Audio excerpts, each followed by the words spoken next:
Assalamualaikum warahmatullahi wabarakatuh. Di sini kami akan mempresentasikan apa jadinya urbanisasi di Madura. Perkenalkan, nama saya Ali Fauzi Ziro. Perkenalkan, nama saya Nabi Ramadan. Perkenalkan, nama saya Faisal. Urbanisasi adalah perpindahan seseorang dari satu tempat ke tempat lainnya yang bersifat berduyun, sebagaimana yang telah kita ketahui. Jika hal tersebut tarik terhadap masyarakat Madura sangatlah pas tidak sedikit masyarakat Madura yang pindah ke kota-kota atau bahkan ke negara tetangga, utamanya mereka yang tinggal di pelosok desa. Namun, apa yang membuat mereka rela dan tanah kelahiran? Sebenarnya mereka bisa bertahan di tanah kelahiran apabila bisa kan pandai membaca keadaan di setiap daerah. Ada dua faktor yang mereka melakukan urbanisasi, yaitu faktor internal dan eksternal. Pertama, faktor internal, yaitu dalam diri mereka selalu merasa kurang dalam perekonomian. Selalu pandainya mereka bersosial antar sesama, dalam hal ini pandai bersosial mencari hutang. Jika mereka telah menutup hutang, jalan terakhir dalam pandangan mereka hanya kabur atau pindah daerah bekerja sebagai cara agar hutangnya. Dari segi pendidikan pun masyarakat Madura mungkin sangat minim. Kebanyakan mereka tidak melaksanakan studi mereka secara maksimal. Karena orang-orang awam di Madura berpegang teguh pada al-ilmu nurun, tapi mereka tidak mengartikan nurun sebagai cahaya, melainkan nurun adalah menurun secara keturunan.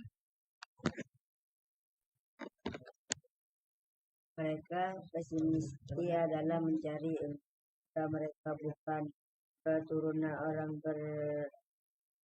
berderajat atau orang terpandang. Misalnya, masyarakat Madura berpegangan teguh pada pendapat yang menyatakan bahwa jika ilmu dapat, maka harta akan ikut serta, dan jika harta didapat, ilmu tidak sendirinya menyertai. Mereka semua tidak akan sesuai payah untuk menggapai kata sukses, meskipun memang proses untuk sukses itu lama. Jika kita teropong dari faktor eksternal, urbanisasi terjadi karena kepandaian politik kaum kapitulasi yang ingin menguasai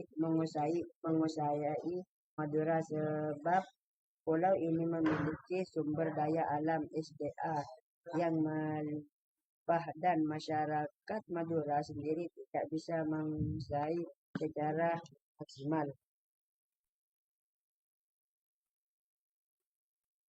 Maka dari itu, sedikit demi sedikit kaum kapitalisme memaksa masyarakat Madura lewat akal agar tidak betah di daerah sendiri. Contohnya adalah masuknya barang-barang elektronik yang semakin canggih dan semakin mahal. Untuk mendapatkan, masyarakat Madura harus mengeluarkan banyak biaya. Lalu mereka pindah karena ekonomi yang tidak memadai. Akhirnya kaum kapitalis pun sukses menguasai Madura.